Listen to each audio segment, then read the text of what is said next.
Ja, einen wunderschönen guten Morgen. Ich glaube, auf der Media Convention Berlin können wir um 10 noch guten Morgen sagen, oder? Ja? Okay, ich sehe Nicken. Ja, herzlich willkommen zurück. Es ist der zweite Tag angebrochen und wir haben gleich einen Panel geführt von meiner lieben Kollegin Nadine Kreuzer. Der Titel ist Business Intelligence oder Dialog, neue nutzerorientierte Ansätze. Wenn Sie, I'm going to say this in English, because if you need translation devices, in the back, on the left, where there's a person in the white standing, you can just go there and take yourself one. Und nochmal auf Deutsch, wenn ihr irgendwelche tweetable Moments habt, die ihr auf Twitter hochladen wollt, dann immer mit dem Hashtag MCB18. Und nun würde ich gerne meine liebe Kollegin Nadine Kreuzer auf die Bühne bitten. Nadine, herzlich willkommen. Viel Spaß. Danke, guten Morgen. Guten Morgen, guten Morgen, guten Morgen. Schön, dass ihr da seid, zu so früher Stunde. Das ist der Wahnsinn. Also das wird auf Englisch jetzt sein, deswegen, wie gesagt, es gibt Geräte für die Übersetzung. Wenn jemand sagt, oh, ich lasse mich auch gern berieseln und lasse es mir noch übersetzen, haben wir extra Übersetzer für euch einfliegen lassen, die das tun werden. Ja, Business Intelligence or Dialog, how to create user-centric offers. Heute geht es also darum, hinter die Kulissen der Arbeit von Menschen, heute mal nur von Frauen zu schauen, die User Experience betreiben. Also wie sieht unser Nutzungserlebnis aus von Websites? Wie sind unsere Erwartungen an ein Produkt? Wie fühlen wir uns damit wohl? Wie reagieren wir darauf? Wie reagieren wir vorher? Wie reagieren wir nachher? Merken wir überhaupt, dass sich da jemand Mühe gegeben hat? Oder sind wir auf einmal mittendrin in diesem Erlebnis und finden das ganz toll? Denn dann haben sie ihre Arbeit am besten gemacht. Und hier sitzen 3 tolle Frauen, die das tagtäglich betreiben, auf unterschiedliche Art und Weise und mit unterschiedlichen Herangehensweisen. 3-mal aus Great Britain sind heute eingeflogen, werden wir gleich auch noch vorstellen. Und Miriam Mogge ist hier von der ARD. Und dann steigen wir mal ein. Und wir switchen natürlich ins Englische, denn wir wollen ja hier nicht unsere 3 englischen Damen außer Acht lassen. So, numbers are really important in the digital world because everything is measurable. 20% growth, 1 million hits, 500,000 followers. Yep, the digital world makes it possible to count numbers, but do we really have the right information through these numbers? There's also the social aspect behind it and the people behind it. And you can tell us how you work, how you design and create products or websites. So I will introduce you now, starting with Miriam Mogge. She's project coordinator at the ARD, das Erste for Digital Products. Before she was responsible for various digital products at the Bayerischer Rundfunk, where she has built apps, websites, Mediatheken, and now she's at the ARD, and we are happy to have you here. Welcome, Miriam Mogge.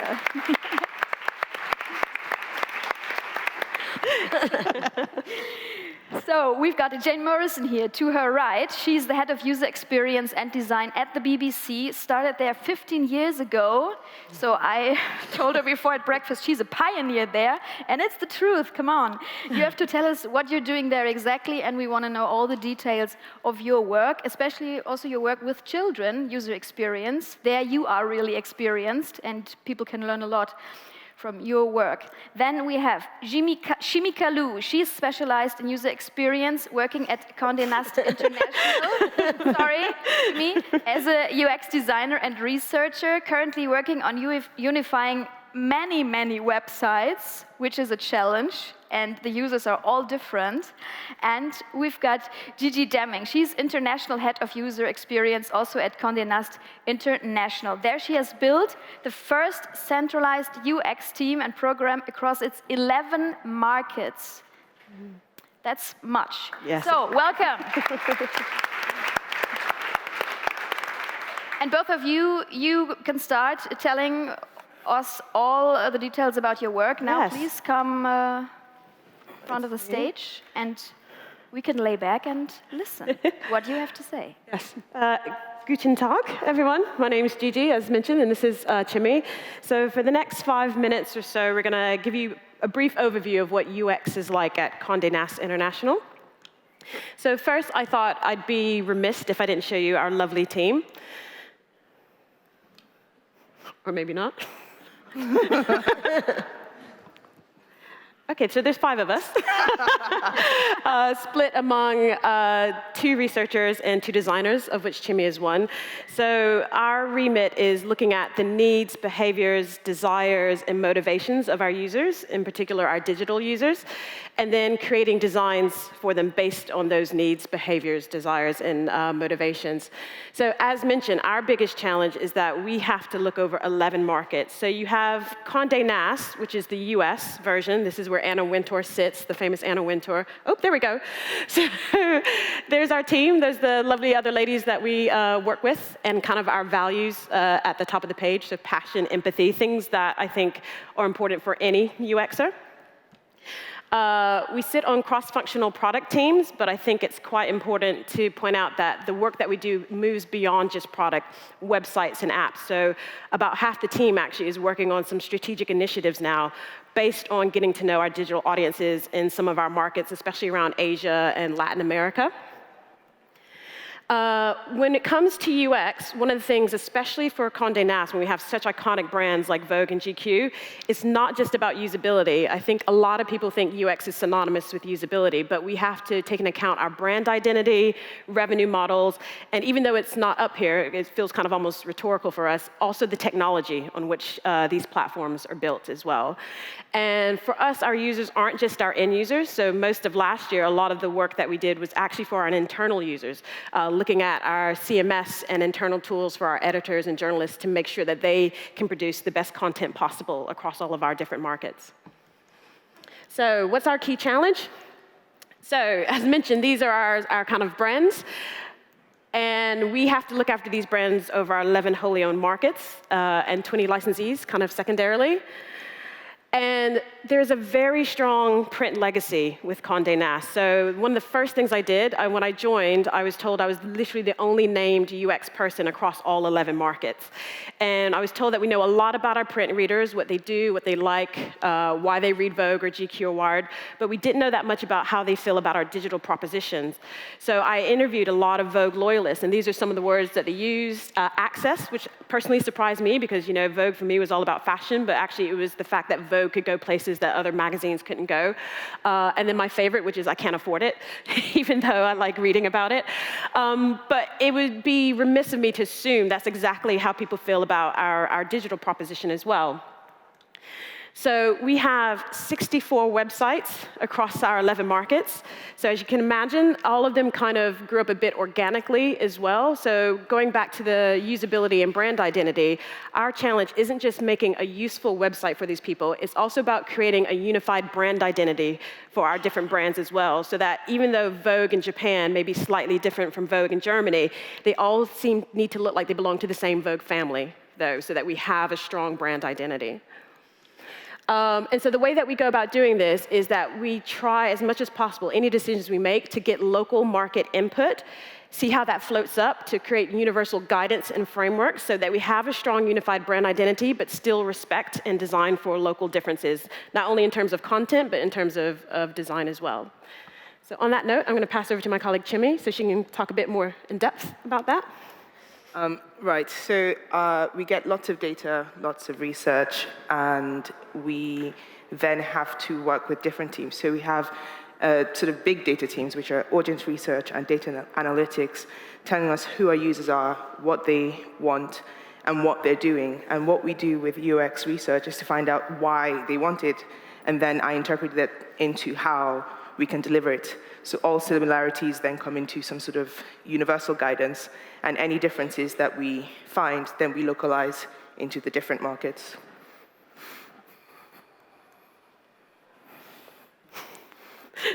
Yes. So some of the work that I then do is, for instance, we have a very core fashion shows product, and we worked with those data teams, the analytics and the audience research teams, to work out who our audiences were, how those segments differ across the different regions, what the different segments want, and then we're trying to build products that meet the needs of those individual segments.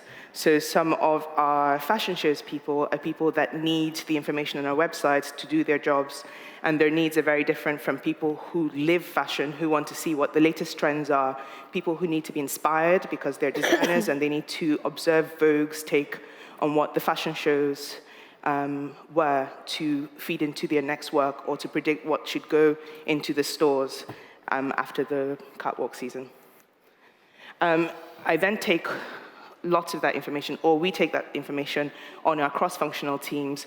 So you can see that UX will work with UI and engineering and apply different skill sets and techniques to build the products that we want. What's this last one? That is your D. And that's an example of how that would work. So that's a wireframe that I would create, and this is for Vogue Germany. And you can see that that wireframe translates literally into the design that we then deliver for the website, and it's constantly evolving. So this will look different again within the next few weeks based on the information that we gather from data and research. Thank you. Thank you so much. Interesting. Miriam, your turn.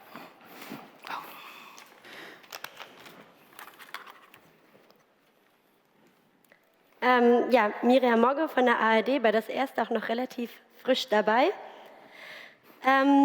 Um mal an meine Vorredner anzuschließen, ja, wir versuchen auch Produkte für eine spitze Zielgruppe zu bauen. Das tun wir in den ganzen Landesrundfunkanstalten. Aber dann haben wir ja noch einen anderen Auftrag. Also gerade als das erste bauen wir ja Produkte für eine Zielgruppe, ja, ich sag mal von Berlin bis Oberpfaffenhofen, von Ingolstadt bis Bremen. Und das ist manchmal gar nicht so einfach. Denn Deutschland unterteilt sich ja nun nicht nur in die verschiedenen Bundesländer, sondern es ist sehr vielschichtig. Also da haben wir Leute von 5 bis 95 aus unterschiedlichsten sozialen Strukturen mit verschiedensten Interessen. Und für die alle versuchen wir, ein Produkt zu bauen. Also im Linearprogramm sieht das dann halt meistens so aus, dass wir sagen, gibt es Menschen, sagen wir von Tagesschau über anderes bis Florian Silbereisen, ne? Da meldet sich dann gerne die Quote wieder. Das ist das, wo wir die Chance haben, in den digitalen Produkten von abzuweichen. Denn in den digitalen Produkten gibt es eben keine Quote. In den digitalen Produkten versuchen wir die Gesellschaft so zu erfassen, wie sie ist, nämlich vielschichtig.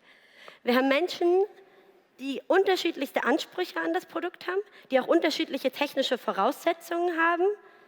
Wie finden wir das heraus, was diese Leute wollen? Und da gehen wir neben den Zahlen eben auch diesen UX-UI-Anspruch nach und versuchen, einmal so die gesamte Gesellschaft kennenzulernen. Das ist natürlich nicht so einfach und wir können jetzt auch nicht jeden einzelnen Bürger befragen. Aber was wir tun, ist, Menschen rechtzeitig, wenn wir neue digitale Produkte entwickeln, zu uns einzuladen, zu befragen. Wir erstellen dann so, wir nennen das immer so Personas, wo wir sagen, okay, was könnten das denn so für Typen sein, um eben auch eine möglichst breite Masse zu erreichen und von allem so ein bisschen was dabei zu haben. Also hat man irgendwie die 65-Jährige, die schon ein Smartphone hat und mit ihren Enkeln da die Bilder austauscht und einen 14-Jährigen, der eigentlich permanent irgendwelche Snaps verschickt und versuchen diese, und eben alles auch dazwischen, versuchen aus diesen Personas erstmal herauszufinden, was wollen die eigentlich? Also was ist so deren Ansatz, warum benutzen sie unsere digitalen Produkte und was hätten sie gerne?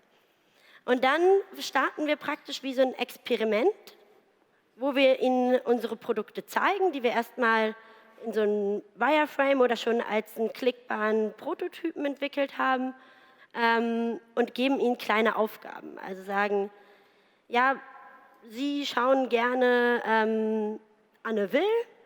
Wie würden Sie denn jetzt zum Beispiel in der Mediathek vorgehen, um Anne Will zu treffen? Und da gibt es eben vielschichtige Experimente, die wir da machen.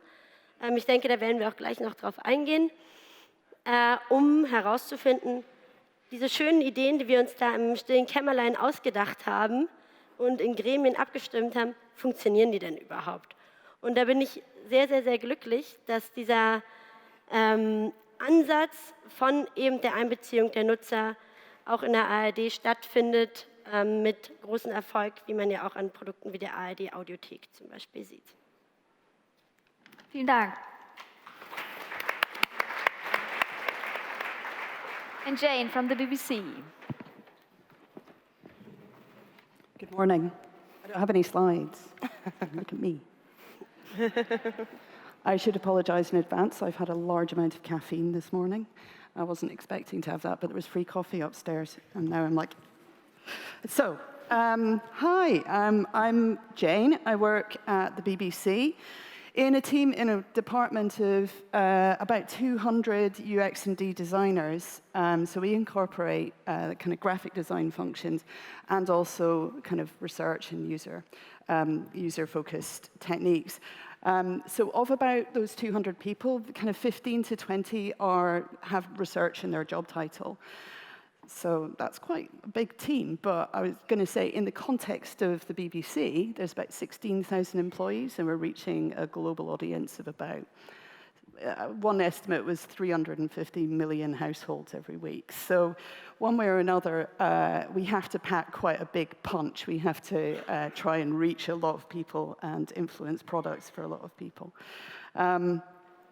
I think we also live in an environment where there is an oversupply of insight. We have brilliant audience analytics. We also have a specific and dedicated audience research team that's been part of the BBC for 60 to 70 years. We have a tradition in mass observation exercises, which started in the late 30s. So the sort of culture of research in the BBC is very interwoven in the way that we work, but it's also, in some places, quite antiquated. People are used to relying on sampled data, which might not be that reliable, barbed figures, which are old school TV research methodology, where you're taking a sample and judging the ratings of how many people watch that program from a very small sample of the population. So people are used to seeing quant, and their reward for their job is in that quantitative data, whether or not they got a huge audience or not. So in that sort of oversupply of data, we have to find ways to influence the way that our products are built, and do that with a pretty small team. So the pressure is to do reassuring research which will make people feel better about their products and comfortable to launch them. I think the danger is that you can end up spending all of your precious resources, and especially qualitative research resources, on saying, yes, it's okay, you can change the color of the yellow on the BBC Sport app. That's okay, don't worry. And of course, then, if you do that kind of research, people will look at you and say, why did you tell us it was okay, if it turns out not to be okay?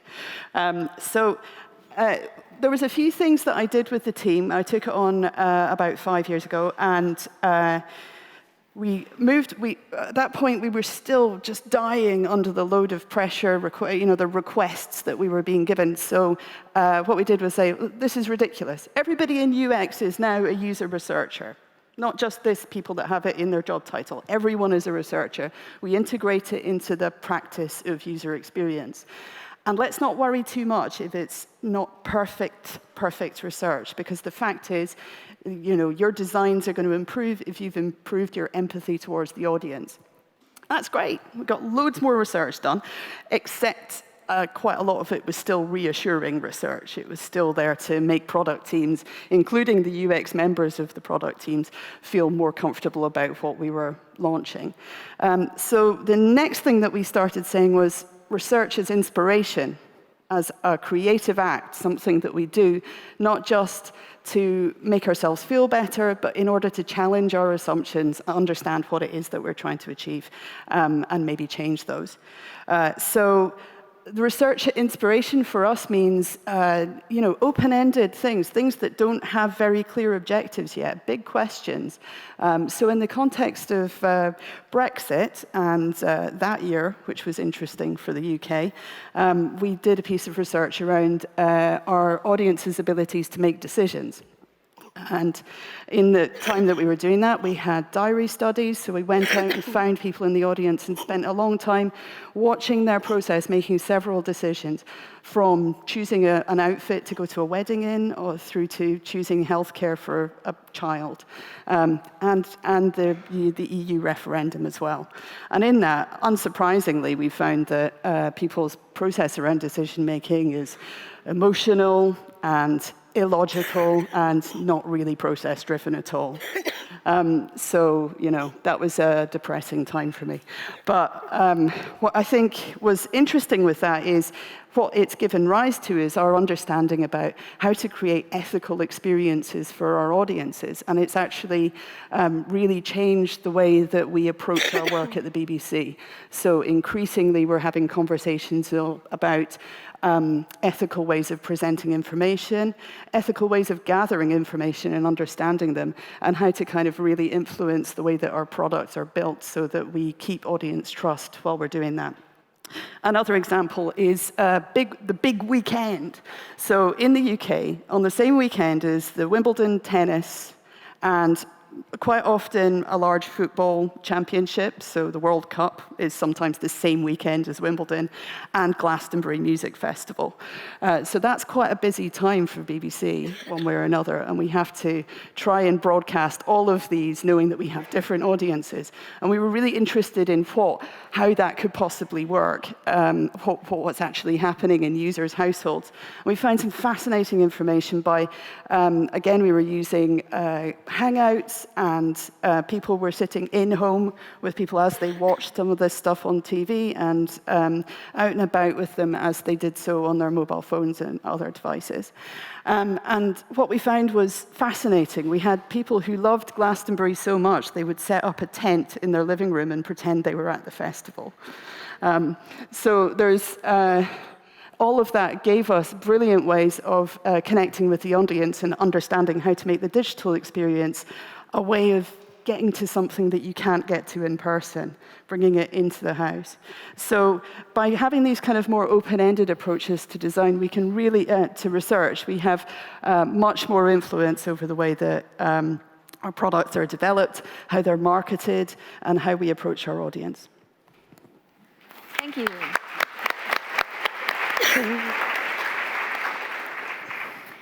So maybe you can tell us a little bit about quality and quantity. So we've got the mere figures, we got the researchers who only look at data. On the other hand, we've heard you are testing before and after. So how's the percentage, or how does your work at a normal day in your office and you have your product?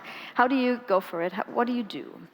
Who are you talking to? Who are you arguing with? Who do you have to convince, and which data do you use? Who wants to answer that? Oh, God. It's the typical day that threw me off because there's no such thing. Okay. I think for us, especially given the scope of what we have to deal with, it's neither an either or, it's how do we work together. So we have an amazing data analytics team, which we kind of alluded to in our introduction.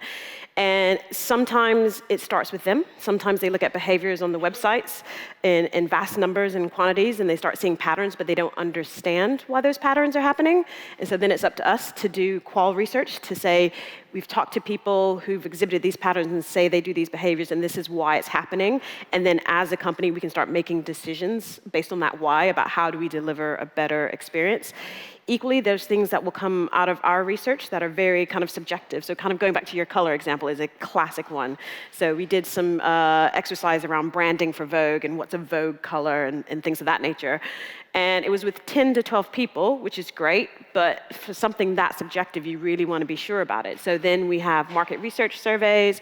We can even do some A/B testing to test out these ideas that we get from qual to get some validation through quants. So for me, that's the most simplified answer I can kind of give of how we work with quants and qual, but it's so complicated and it's so symbiotic and intertwined that, we couldn't do our jobs without them, and vice versa. Okay. Jane, what is it at the BBC? Can you... Yeah, again, there's no typical day. But I think an example might be, take a product that's existed for a long time. So for us, that would be BBC News Online or iPlayer. And with something like that, often the conversation will start with a product manager saying, right, we want a new feature. We're going to have live restarts. So that means that you can get to the start of the program and watch it because you missed the start on the schedule. So for something like that, it's a technology-driven decision, really. It's available because the technology's moved to the point where we can do it. So then they may have come in. We may well have been part of the research to discover that that is a desirable feature. But often it's really technology-driven, and we're going, okay, all right, why?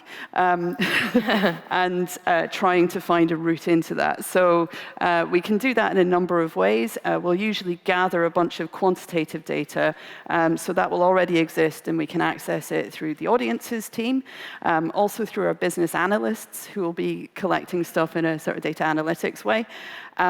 And then we'll look at that, and it will be Swiss cheese, and we'll try and fill in the holes with bits of qualitative data to understand how to make that really work in the product.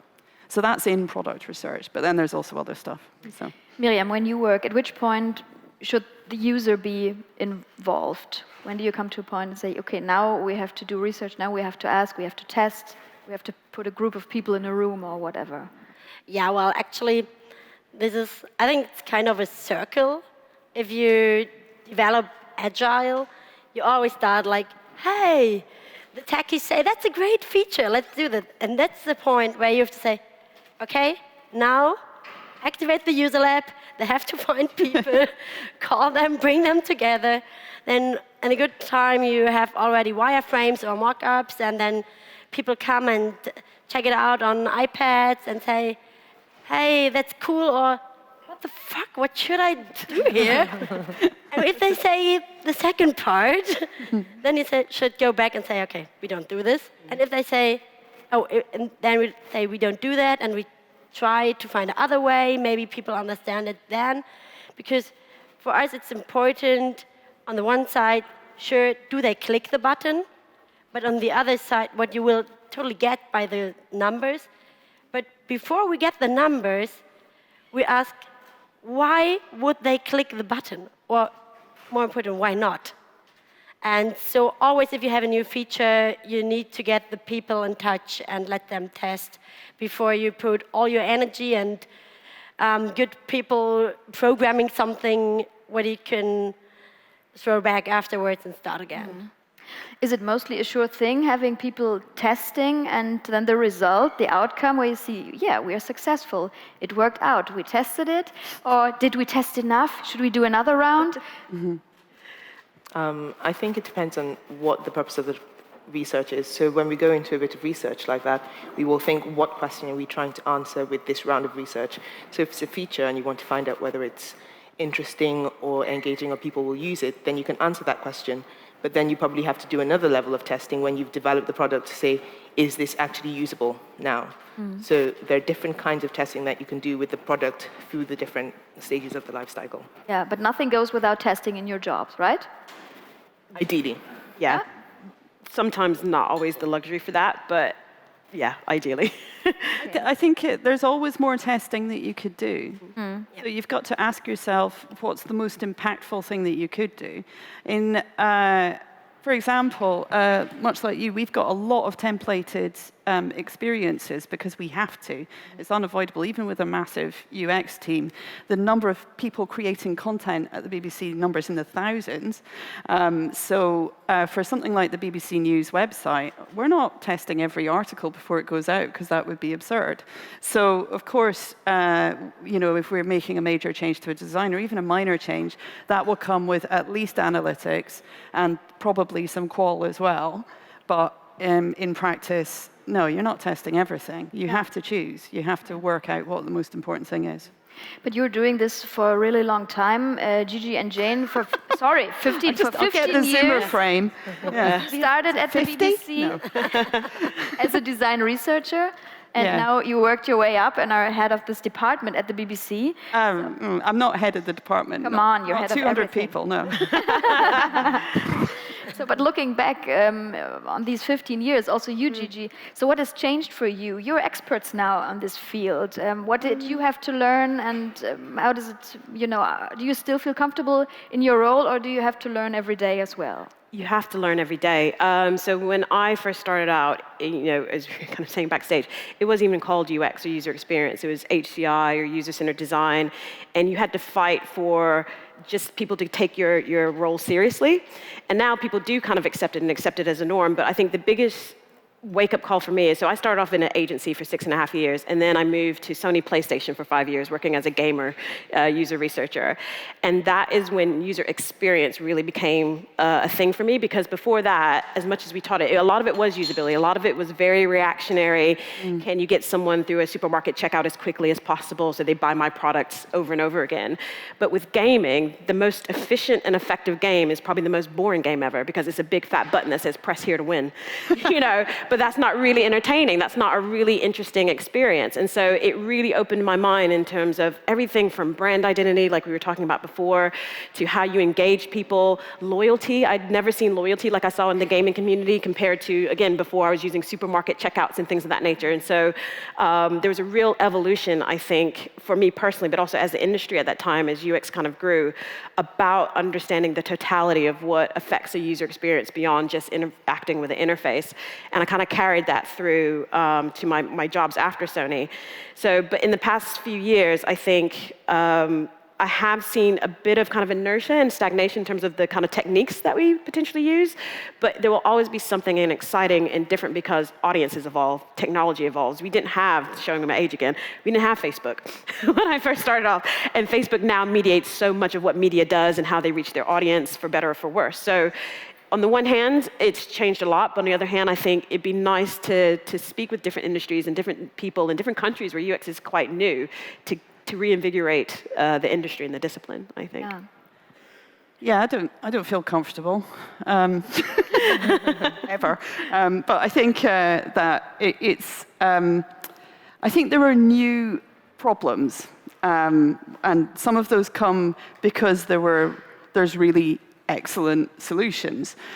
So the rise of sort of big data, and for digital native organizations that are able to take into account everything, measure everything and make decisions based on those.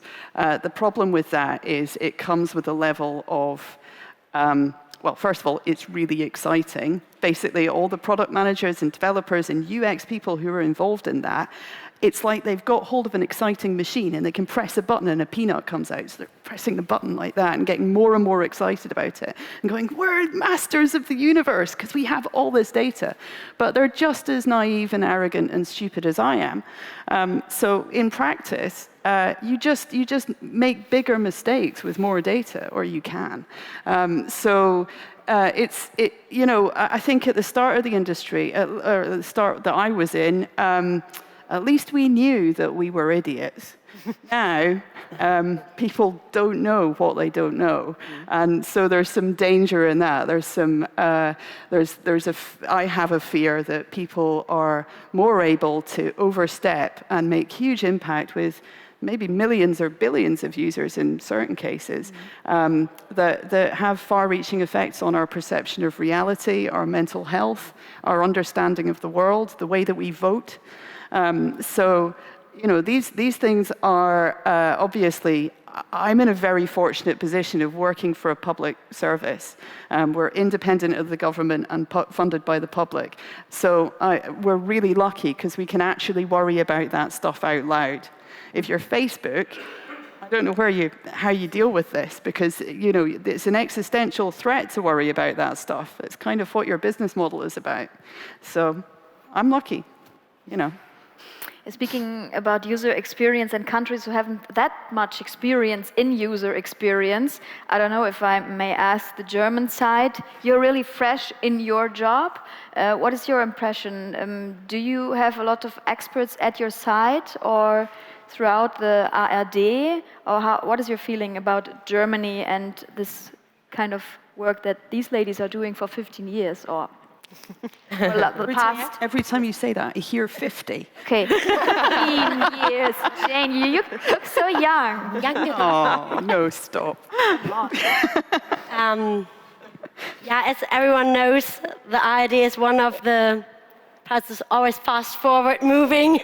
Okay, not really, but yeah, well, we have this whole network. So before I did something like product management, and now I do have like all the teams working with me together, and it's great to see how the ARD is also like growing together. Like we work lots of time together with Bayerischer Rundfunk, and they do have a great lab with, I think, around about 10 people who are like specialized on user research, sprints, design thinking, like lots of methods, and they do the whole day just user research. Mm-hmm. And it's great to have them on our side, to work together with them, and also have the numbers from the analytics team, and to bring them together. That is like what is my job, to bring all parts together, and it's great to see what could come out. Also, like if you're building a new product, and sometimes I think, oh, in my mind, this is not how it should look like, but it's just my mind. Maybe it's just because I'm a person who doesn't like the style or whatever, and then I can give it to people who can tell me by research, by UX, UI experts, is it just my mind or is it not working at all and why? And this is what I really like about my job, to see all the departments and bring this together. Mm-hmm. So how can we become a UX designer? Shimi, you also, I think, give workshops? Yes, so I'm really passionate about inclusive design and accessibility. So I do workshops in that, either at work or outside of the office. How to become a UX designer? Yeah, what would you recommend? So when I became a UX designer, I didn't know how to become a UX designer, so I went back to university and did a master's degree because I thought that's the only way I can get in. But now, certainly in London, you have various boot camps, so to speak, or try before you buy courses, run by startups like General Assembly or individuals like Experience House. And you can get internships, so we've got someone in to be a UX intern for us. And I think the first thing is to be interested. Be interested and know which aspects of user experience design, because it's very broad from research to optimization, that you want to get involved in. And if you can learn on the job, because a lot of it, I think, is learning on the job. If you can find a way to learn on the job, maybe by expanding your role or working with people that do the job before you commit, then you should do that.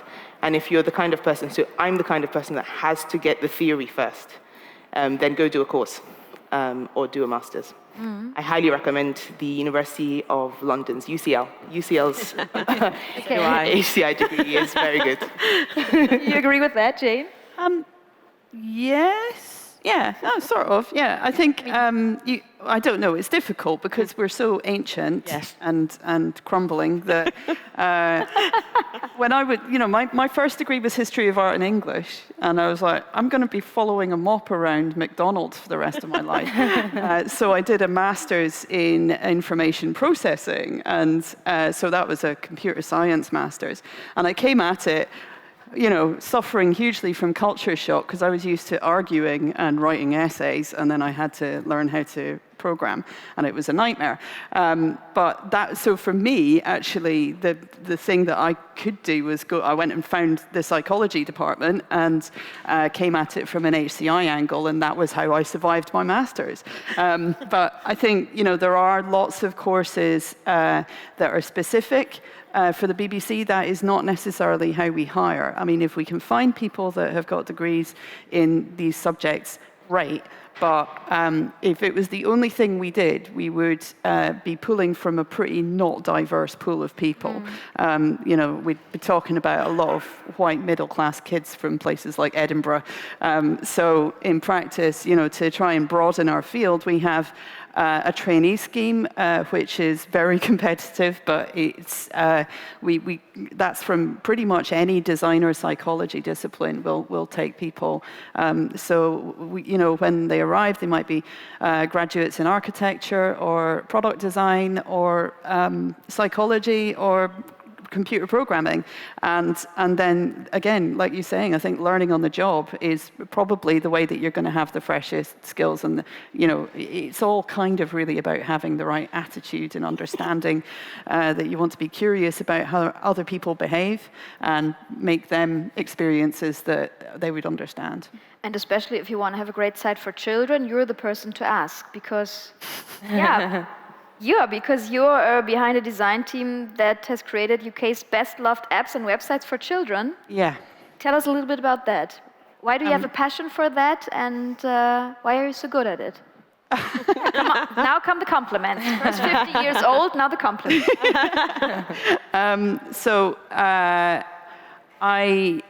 When I moved up to Salford, one of the teams that was moving up there was the children's team, and it was an opportunity for me to see what they were doing and understand the audience.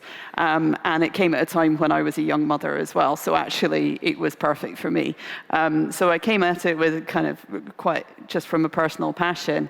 I think thankfully, my attitude towards qualitative research with adults applies even more to children, which is that people don't know what they want. They don't understand what they're thinking or why they're doing it. So the best you can do is observe them in their own environment, make them as comfortable as possible so that you get as much natural behavior as you can. And then you can ask them questions about it. With kids, even more so. Some of the children that we're researching with are not speaking yet. Some of them are, and certainly lots of them cannot read and write. So our usual rules of how you might run a task-based user research session, that's impossible. You can't do it that way. So you have to create playful environments that they really like being in and that they feel comfortable with. You allow them to perhaps come in with a friend, or it's difficult with parents because they want their child to do really well for you. So they start saying, no, stop it, you don't do that. And they also feel a lot of shame about bad parenting. So they'll come in and say, oh yeah, my child only they only watch the BBC because that is very healthy, educational content. And no, they don't watch cartoons. I don't think they know who Spider-Man is now. And it's all absolutely lies. So the more we can kind of allow the parent to be observing the child in the observation room separately from being in the lab, if we can make the child comfortable enough to do that and the parent comfortable enough to do that, then that is preferable. But one of the ways of doing that is actually by creating quite a crowded environment. So we've got a space beside the children's BBC sort of department area, which is full of soft furniture and big bouncy balls and bright colors and lots of the characters that people are familiar with from the TV. And that's quite a big room, so you can set up lots of spaces. And in that looks like a soft play center to the parents, so they can sit at the side like on their phone, Facebook, thank God, can I get a bit of time away? And that means that we can actually interact with the children, let them play with things and play with our products and understand what they're doing. There's also, we have to simplify our language when we're talking to them. So rather than saying, did you like it, which you shouldn't say anyway, but rather than kind of saying, why is that, if you can help by giving them a scale, is that better or worse than the last thing? Is it big, little, or in between? that you feel that way, and start giving them kind of visual metaphors, allow them to draw, and then talk about the drawing. All that sort of stuff really helps kids get their insight across to us. So you created that when you were a mother, when you were living in this world. Do you have to be I'm still a mother, but You're still a mother. Is it helpful to be like a fashionista or to love fashion to create websites that you are creating? No, I am not a fashionista. You're not. Definitely not. I had never read Vogue before I started designing for Vogue, so I don't think you have to be. And that's probably important, that you are able to have empathy for your users. In many ways, it's good that I come in, because I'm like, people will be like, but Vogue is Vogue. We don't have to say what we do. I'm like, but I don't know what you do. And so there must be other people that don't know what you do. So maybe you need to think about communicating clearly what it is that you do with your design or your messaging. I mean, I think it can help to a certain degree, because I completely agree with that. So part of it is even just the terminology people use. So it's more important to be objective and have empathy. But even going back to my gaming career, I used to game, but I gamed on like Nintendo. And all of a sudden, I went from Mario Kart to like third-person shooters where heads are exploding. And I'm like, I don't know this world.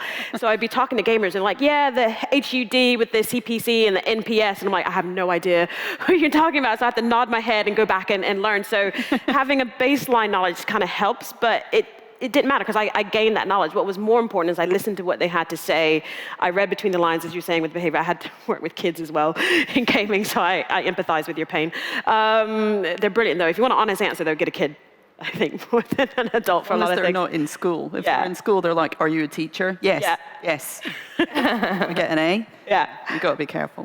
But we have one person on our team, Imogen, who's on there, who has a massive fashion background, and that did help quite a bit when it came to fashion shows, because she just had a baseline understanding of what the industry was like, some of the terminology they use. But the technique she uses, the way she observes people, is still the same way that Chimi and I would do it. So it just gives her a slight leg up, but it's not the main thing that you need to do to be good at your job. And in your job, you have the challenge that you have to, satisfy the people who love Florian Silbereisen and also to love great films or younger programs. This must be also an interesting day of work for you and your team. And you are the youngest in your team, actually? No. No? At 27?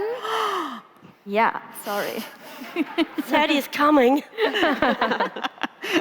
No, not at all. I mean, we have also young programmers who give lots of input. We have also like the colleagues from this user lab I told you, they are a super young team. And I mean, this is a challenge, but that's why we try to build different characters. And then, I mean, we build digital products. I sometimes say like it's a bowl where we present the great food the journalist cooking, right? It's just like the presentation, but it's also part of the product. It's not just like what you see in a product like the Mediathek. It's also how you can react in it. Is it comfy? Is it easy to find what you want to see? Or is it just a pain and you can't find what you want to see? So what we do most of the time is to see how do they get in contact with our product? Why do they come here? Is it just because I passed the Tatort yesterday, I want to see it today? Or is it, I would like to see something interesting, like a documentation, and how to get there? This is what we do, and to figure that out, because people always have this bias, you said, and people also always like, they don't know what they want. Like, you hear this in every startup. Like, they say, hey, instead of getting a car, they said, we want faster horses, right? And what we do is, in this user lab, what you do with the kids, we do that also with adults. We give them, like, Post-its, we give them colorful Legos, we give them stuff to play with, and then you can see how they change.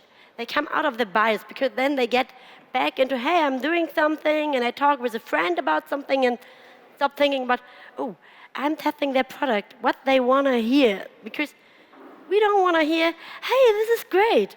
I want to hear, this is bullshit. Because everything what's bullshit, you can do better. Yeah. So that's actually the answer you want to get Yeah. to make your product better and better and better. Yeah, the honest answer. Yeah. We still got 8 minutes, so if you have any questions, you're free to ask. Oh, da geht gleich die Hand hoch. Sehr schön. Haben wir ein Mikrofon parat? Da bitte zur Rechten in der 3. Reihe. Oh, and if somebody wants to test a new product of the ARD, just give me your card, and I'll welcome you all to test and bullshit us. Hello, thank you very much for interesting insights. I'm interested in how you balance brand identity and what the user wants. So maybe there's something that doesn't fit the brand, and you obviously work for very strong brands. Is it something you consider when developing features, or how do you tackle this challenge, I would say? Yeah, it is a challenge, and it's a constant kind of tug of war.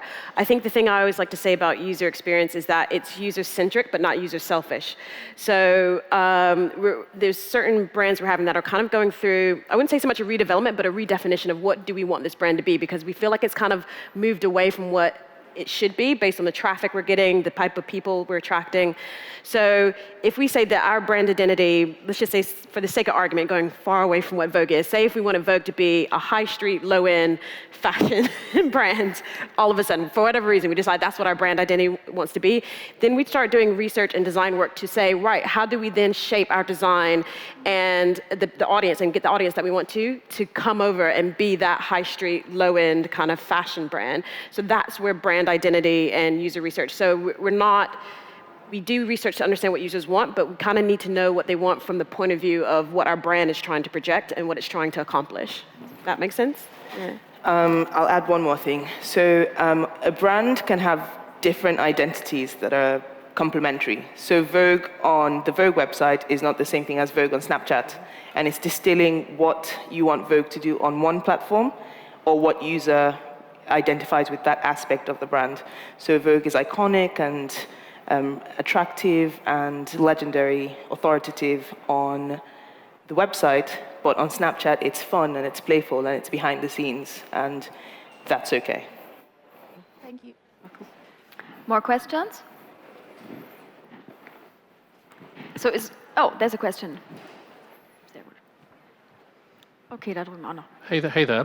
Question for all of the panels. Where do you think online communities are useful and where they're actually not good because you should be doing stuff face-to-face, using ethnographies, that kind of stuff?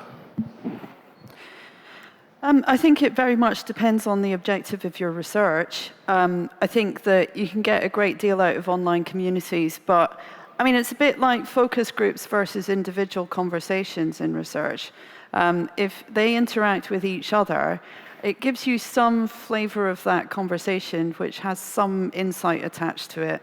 But in practice, you can end up with group dominance. You can end up with one individual with the loudest voice who ends up dragging everyone towards them.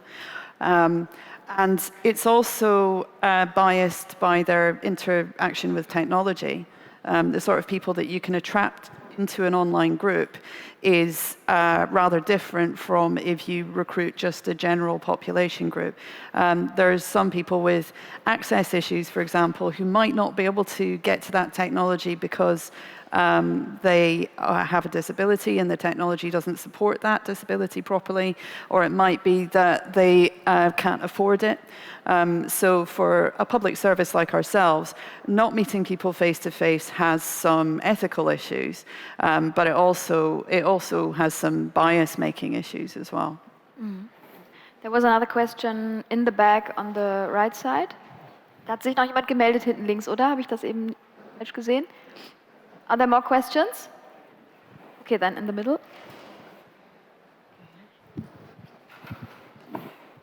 Thank you for the insights. I have a question to Jane. How do you work together with the media research department if you have an independent one? You have? Yeah. It's a good question. I think so. The audience research team are long and well established and are providing insight to the whole of the BBC. So both digital products and all of the broadcast programming. So they have a lot of work to do, and they tend towards quantitative research. So generally, they're doing kind of measurement, and we're doing behavioral insight. However, we collaborate a lot. So, for example, you were talking about personas. We've done work where they're creating market segmentation, and then we're developing that into qualitative personas by going and interviewing people that fit those demographic areas. So we have a lot of ways of collaborating. But we also have enough demand for research from different places that we don't tend to step on each other's toes. So we're fully integrated into the user experience design team, and the user experience designers are carrying out their own research as part of their design process, which is stuff that the audience team just can't, they don't have the time to get involved in. They tend to deal with too many existing products to start getting involved in that at that point. So, eine Frage können wir noch beantworten zeitlich, falls jemand noch. Dann hier vorne der Herr mit dem weißen Hemd.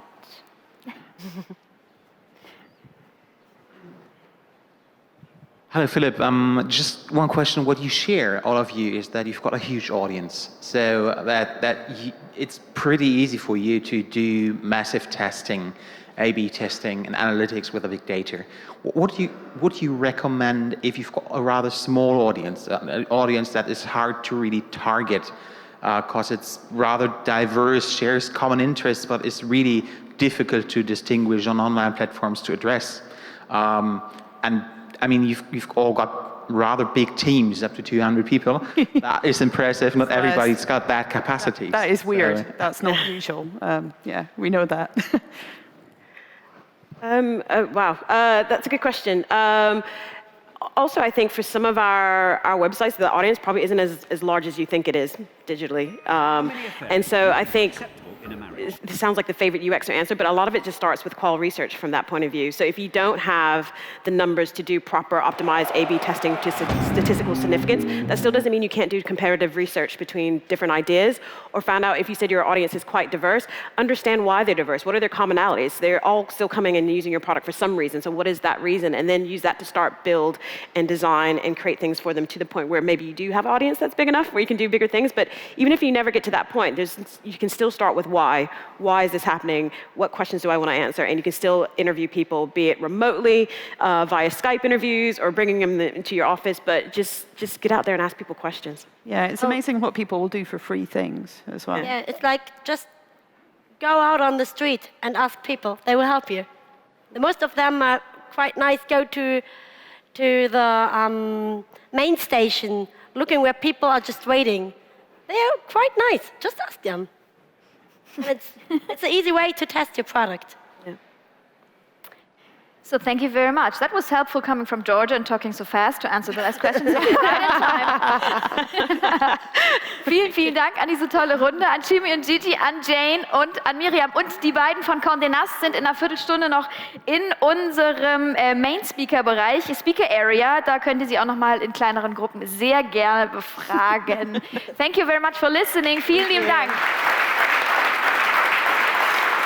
So, you go upstairs again? I forgot where it is, but yeah.